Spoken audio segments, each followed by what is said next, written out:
4 साल पहले उदयपुर की एक छोटी सी दुकान में जो हुआ उसने पूरे देश को झकझोर दिया। एक दर्जी दिन दहाड़े बेरहमी से मौत के घाट उतार दिया गया। हत्यारे कैमरे के सामने आए, हत्या की जिम्मेदारी ली और पूरा देश गुस्से से भर उठा। लेकिन आज 4 साल बाद सबसे बड़ा सवाल वहीं का वहीं है, क्या कन्हैया लाल को इंसाफ मिला या फिर यह मामला भी राजनीतिक बयानबाजी और अदालतों की लंबी तारीखों के बीच कहीं दब कर रह गया। अब इस मुद्दे पर राजस्थान के पूर्व मुख्यमंत्री अशोक गहलोत ने ऐसा बयान दिया जिसने एक बार फिर प्रदेश की राजनीति में भूचाल ला दिया है। गहलोत ने सीधे भाजपा की डबल इंजन सरकार को कटघरे में खड़ा किया है और ऐसे सवाल पूछे जिनका जवाब देना सरकार के लिए आसान नहीं होगा। तो आखिर गहलोत ने क्या कहा, भाजपा पर इतने गंभीर आरोप क्यों लगाए और 4 साल बाद भी आखिर ये केस किस मोड़ पर खड़ा है, चलिए बताते हैं। राजस्थान के पूर्व मुख्यमंत्री अशोक गहलोत ने उदयपुर के चर्चित कन्हैयालाल हत्याकांड के 4 वर्ष पूरे होने के मौके पर केंद्र और राज्य की भाजपा सरकार पर तीखा हमला बोला।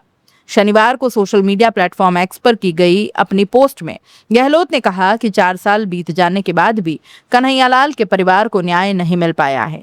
उन्होंने दावा किया कि ये सिर्फ लापरवाही नहीं बल्कि एक ऐसी स्थिति है जो गंभीर सवाल खड़े करती है। गहलोत ने कहा कि इस मामले की जांच राष्ट्रीय जांच एजेंसी यानी एनआईए कर रही है और सुनवाई भी एनआईए की विशेष अदालत में चल रही है। केंद्र में भी भाजपा की सरकार है और राजस्थान में भी भाजपा की सरकार है। बावजूद इसके 4 साल में न्यायिक प्रक्रिया जिस रफ्तार से आगे बढ़ी वो बेहद धीमी दिखती है।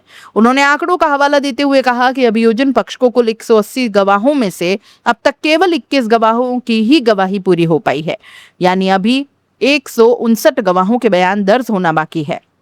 गहलोत ने भाजपा पर राजनीतिक हमला बोलते हुए कहा कि चुनाव के दौरान इस घटना को लेकर बड़े बड़े दावे किए गए, लेकिन अब वही लोग इस मामले का नाम तक लेना बंद कर चुके हैं।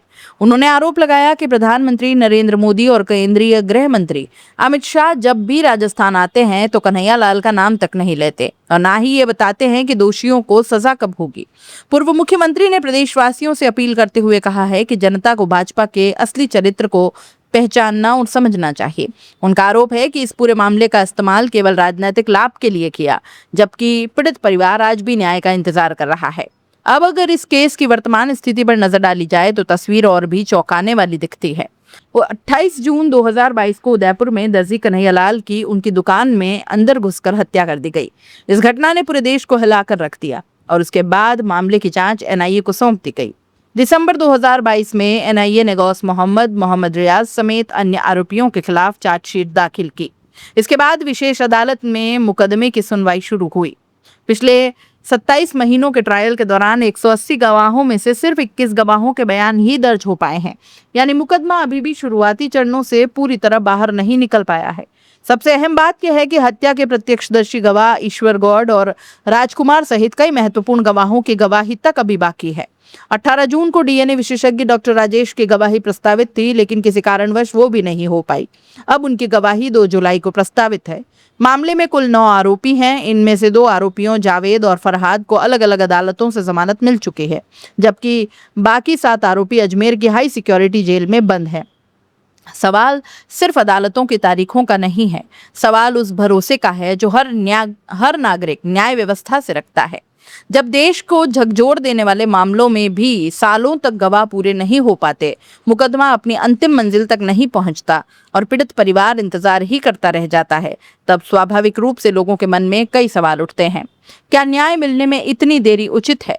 क्या जांच और ट्रायल की प्रक्रिया को और तेज नहीं किया जाना चाहिए? और बड़ा सवाल यह भी है कि जिस घटना ने पूरे देश को हिला दिया, क्या उसका फैसला भी इतने लंबे इंतजार के बाद आएगा? फिलहाल इतना तय है कि कन्हैयालाल हत्याकांड एक बार फिर राजनीतिक बहस के केंद्र में आ चुका है।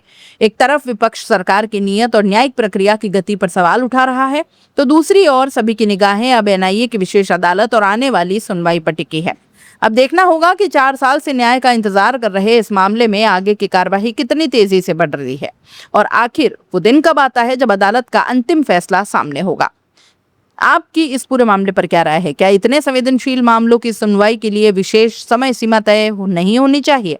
अपनी राय कमेंट में जरूर लिखिएगा। अगर आपको ऐसे बेबाक और तथ्य आधारित रिपोर्ट पसंद आती है तो वीडियो को लाइक कीजिए, चैनल को सब्सक्राइब कीजिए और बेल आइकन दबाना बिल्कुल मत भूलिएगा।